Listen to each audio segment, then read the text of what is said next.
Hey guys, Lucas here, and today we're going to start off a new series once again, and it's about the Rust programming language.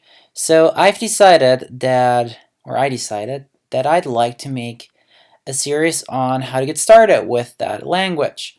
The reason for that is that Swift I really don't have to explain much about anymore. There are some certain things that I'm going to cover very soon. Not about the language really itself, but someone actually asked a question just very recently, actually yesterday. It was about core data and how to have your data in your to-do list actually stay where it is. So that is what we're going to cover very soon. Right, so in order for you to get started, you first need the Rust programming language, but before we do so, I want to show you one thing. Number one, my new Twitter page.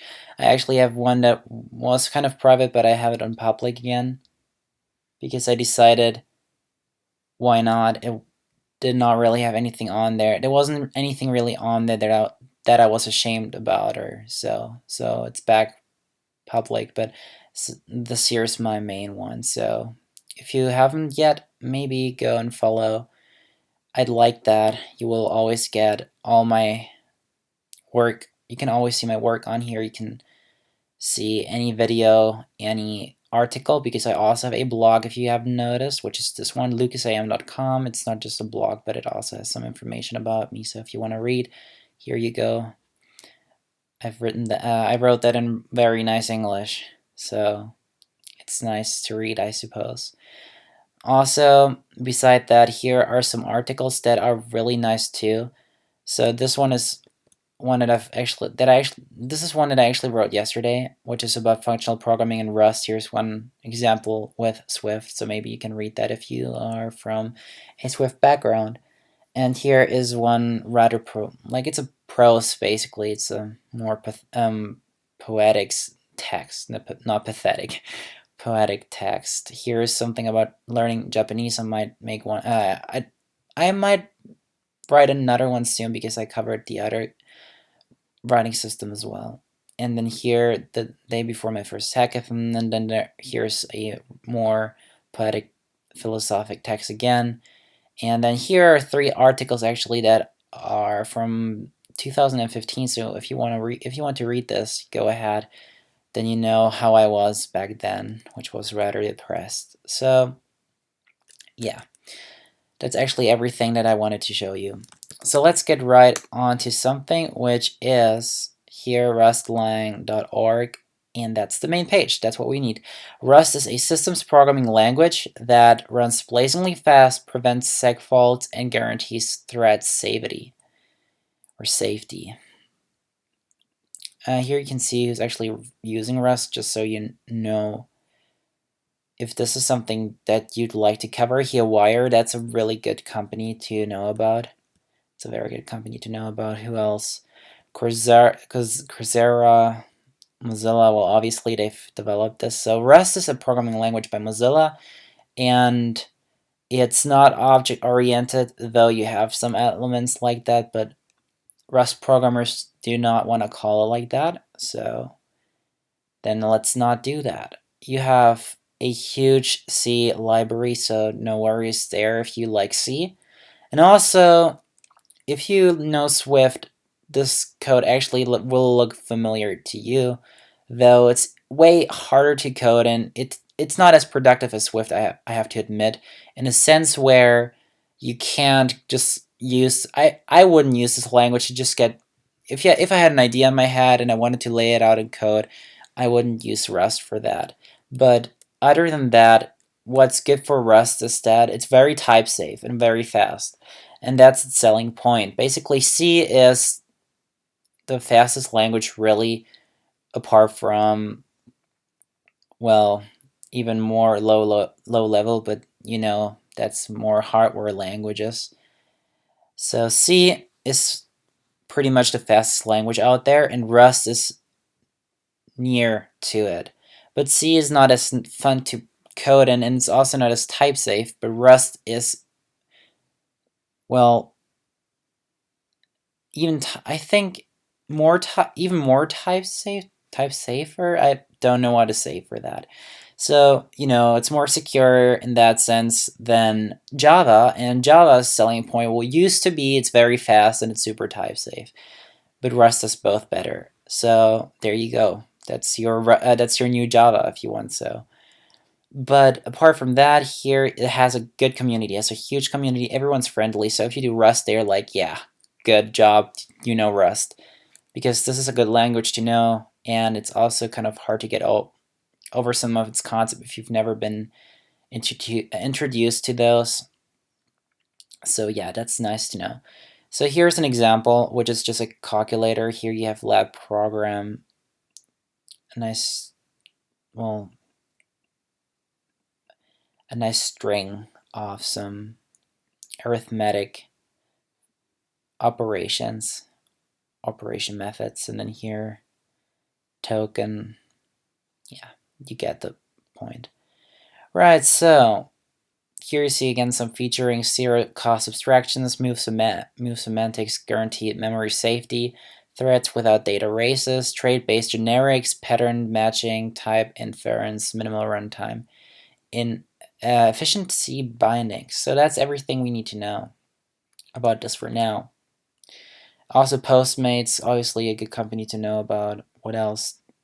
Actually, I mean, all of those are obviously very interesting, otherwise it wouldn't be here. But is there something that, well, Dropbox, obviously. NPM. Line. Well, Samsung. Here, Samsung. I don't know how to pronounce this. Xero. I don't know actually how to pronounce it either. So, yeah, Wire is a very nice looking chat messenger. I don't know what they use Rust for. It actually says it right there, right? Sorry, I should have not closed it. Let's see it again. Where was that? See who uses Rust here. So, where was that again? It was... were they lower than that? Here, Wire. Wire's Axolotl protocol implementation, other cryptographic and utility libraries are developed in Rust and cross-compiled for iOS and Android. So that's interesting. They actually use Rust in iOS and Android development, and it's a library that I've developed for cryptography. So that's good because Rust is type safe, and that's important for cryptography. So that actually makes a lot of sense. What does Dropbox do? I'm actually curious. What does Xero do? Programming assignments and secure Docker containers. So we don't care about that too much, even though some of my friends are very, very obsessive with Docker. So what else do we have here? Dropbox, optimizing cloud file storage. Makes sense. I mean, it's very low level for a high level. I don't know if they actually consider themselves high level or low level. I don't know. You probably speak of high level here, do you? But I kind of speak more of low level. Optimizing cloud file storage, that makes sense. I mean, C++ most people use, or C, but Rust basically does the same stuff, so why not? Makes a lot of sense here. Then Line was listed here. It's a huge chat messenger, probably also for a configuration agent. Well, alright, that's not too interesting anymore then. Mozilla building the server browser in Engine, integrating it to Firefox and other projects. So that's that. Postmates, are they? I thought they were mentioned twice. Rust is being incubated in the infrastructure team to write system daemons. Well, that's interesting to know as well. Good. So, was there anything else? No, that's basically it, right? More we don't care about right now. Yeah, so now you have a good understanding of Rust. Yeah. And who uses it. So actually, why did I close it again? You can code Rust-lang in right on here. If you go to play.rustlang.org, and here is your first example project that we could run, and it prints you hello world. And you already see here's an exclamation mark, or exclamation point as some call it, but it's exclamation mark. Well, I'm going to cover this very soon, but not for now. Here we have Rust, and we have to click on install in order to install it, obviously. And here is how to install it. So read over it.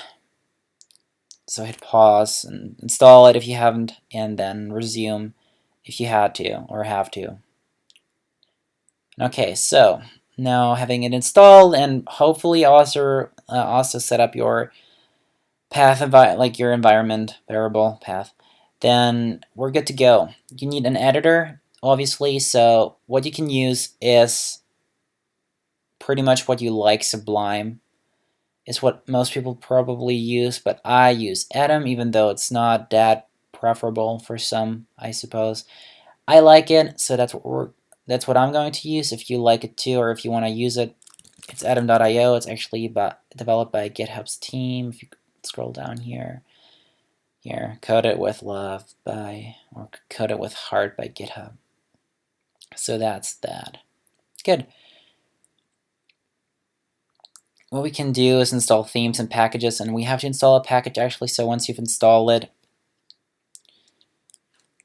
you can go to Atom and open it up. This will give me some files right there. Here. And if I click on packages, here you will see everything that I've installed, and here's language Rust. So install that for now, which is just a syntax. We're not going to have auto-completion. There is a package, but I've never got it to run. I don't know why that is, but maybe I will sometime in the future. If I do so, I will make a video on it. I'm going to record one then. Right, so that was a lot of information. And we're just going to run our most basic program for the start now. So what we're going to do is open up the terminal, because that's what we need in order to get started. And then head to wherever you would like to have a file. So I'm going to Documents. And here I'm going to create a new folder, which is Rust lang. And in here, we have to run the command cargo new, which is our package manager, which comes right with Rust when you install it. At least if you haven't unselected it while installing it, I think you can. So at least, I don't know. Never really looked into that. I always installed it with just the standard installation procedure. So cargo new, and then we're just gonna say vert1 hello world. So that's that, and we can head right into it. And that's it. Here you see cargo.toml and then the source folder, and that's what we need for now. So if I had in here Rustlang, it's a folder that we want to have open and that we want to have opened in Atom. And in the source, you see a main.rs, not mine, main.rs folder file, and it just says fn standing for function. You probably know this. If you don't, that's okay for now. We're going to cover functions sometime in the future. So just, you have to write this and everything in between the body, which is this part, which is initialized by these. I'm just going to use the word initialized, by the way, don't get confused. Just the body here is what those tags tell us what it is. And in here we have a macro called println, standing for print new line. I actually think it means something else. Actually, let's look that up. What does println mean? I've never looked that up, to be honest.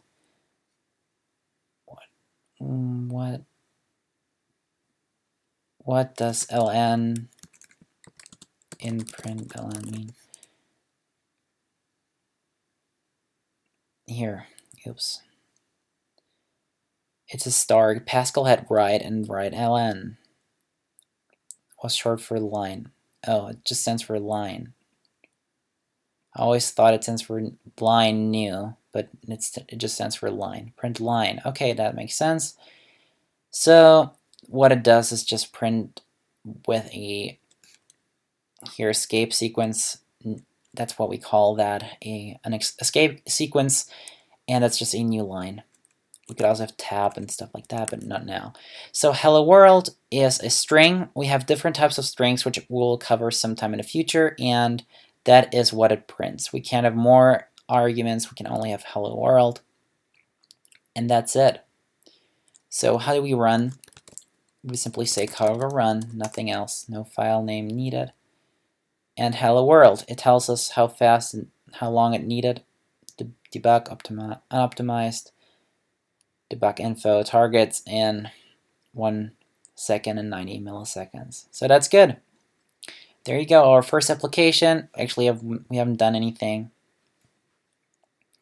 but that's okay. In the next video, we're going to learn how to write variables, and that will be interesting. So I'll catch you in the next one. See ya.